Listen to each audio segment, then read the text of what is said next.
What's up, YouTube? Welcome back to another video of Yu-geeki-oh. This is episode 8. Can't wait to get it started. It's a day late, but that is what it is. Stuff happens.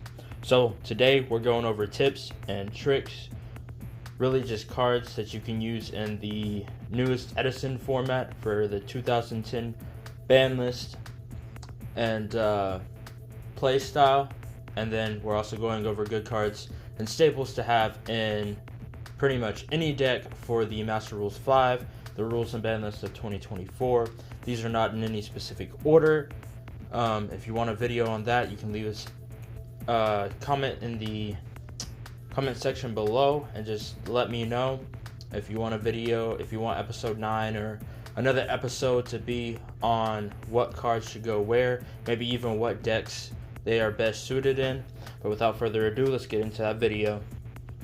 Alrighty guys, so starting off in this stack we have Blastsphere, Change of Heart, Mirage Dragon, Torrential Tribute, Metal Reflex Slime, Solomon Judgment, Shining Angel, Mirror Force, Divine Arsenal AA Zeus, Infinite Impermanence, Harpy's Feather Duster, Dark Ruler No More, Triple Tactics Talent, Dimension Shifter, Dogmatica Fioradelis the Knighted, Dark Hole, Coffin Seller, Book of Moon, Shrink, Robin Goblin, Pot of Extravagance, Cosmic Cyclone, Alexandrite Dragon, Crackdown, Called by the Grave, Ghost Ogre and Snow Rabbit, Nibiru the Primal Being, Raigeki, Lava Golem, Card Destruction, Heavy Storm, Cyber Dragon, Brain Control, Swords of Revealing Light,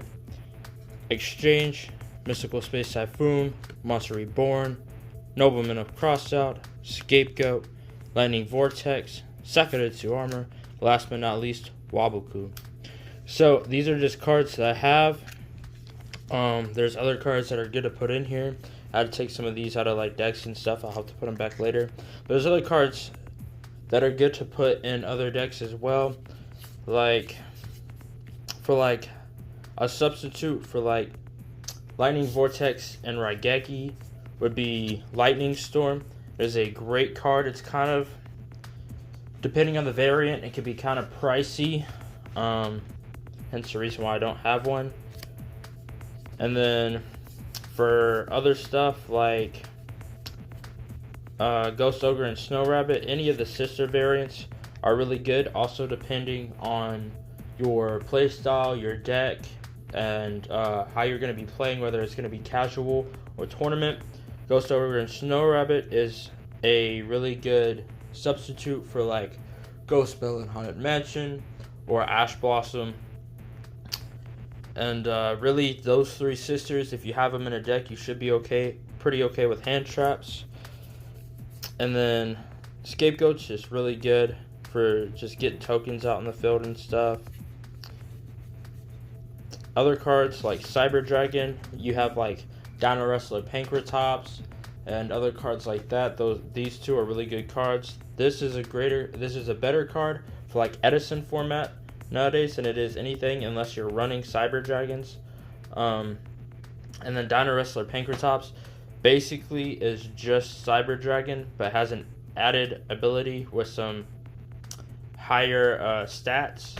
And the added ability really is just that you can destroy one Dino Wrestler monster on the field and add a card back to your opponent's hand or destroy it. I don't really remember which one. If I do a deck review on my dinosaurs, that'll be in a later video, but I'll be able to tell you for sure then, or you could just leave it in the comment section below.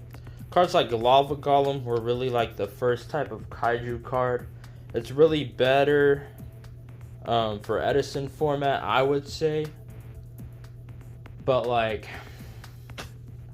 I mean, there's all kinds of other stuff that you can do with it, and different play styles and different decks for even the newer format like Master Rule 5. And then of course you have your stuff like Mystical Space Typhoon, Swords of Revealing Light, Brain Control, Heavy Storm, Card Destruction, Raigeki, Called by the Grave. Just stuff to make sure that your opponent can't activate the effects that they want or need to activate. Like stuff like Lightning Vortex to get monsters off the field, Monster Reborn to bring monsters back, Mystical Space Typhoon to get spell and traps off the board, Exchange just to make sure your opponent can't take the plays that they want to make. Swords of Revealing Lights just really good for more like Edison format or playing casual, because it is still a pretty good card. I still use it on stuff like Master Duel, and it's just for the fact to like stall your opponent. So it's really good in like Exodia decks for like draw stalls. Brain Control just to give you a little bit of a 1-up or make your opponent angry, mess with their mind a little bit because you're taking their monster. Heavy Storm, it's banned in the current format, but it wasn't banned in 2010, so it's in here for Edison. Really good card to get spells and traps off the field. Unfortunately, it does include your own card destruction. Today, it's good. 2010, it's good. Just so that your opponent has to discard their hands. Fortunately, you have to discard yours too, so I'd be careful when you play it. But if you're playing something like against something like Tearlaments or Cashiers, it's a great card to get rid of their combos in their hand. I'd be careful with what you end up putting in the graveyard though. I guess it's really more of a luck thing. Yu-geeki, also just to get a bunch of monsters off the field if you're in a tight situation. It only targets your opponent's monsters. It doesn't really target, but it only gets rid of your opponent's monsters. Nibiru was really big for a while. I still think it deserves a little bit of love. Still a very broken card. Called by the Grave, just to get stuff out the graveyard from your opponent. Alexandra Dragon's just a vanilla 2000 attack beat stick for like casual play dragons. Also really good for just getting a spell and trap off the field. Paw of Extravagance is just a good way to draw cards. It's kind of like Pot of Greed, just with a big cost. It's better if you're playing with extra deck cards that you don't really need or don't really use a lot, or just have a big extra deck. Stuff like Robin Goblin, just random stuff like Robin Goblin and Cosmin Cellar, they're both good.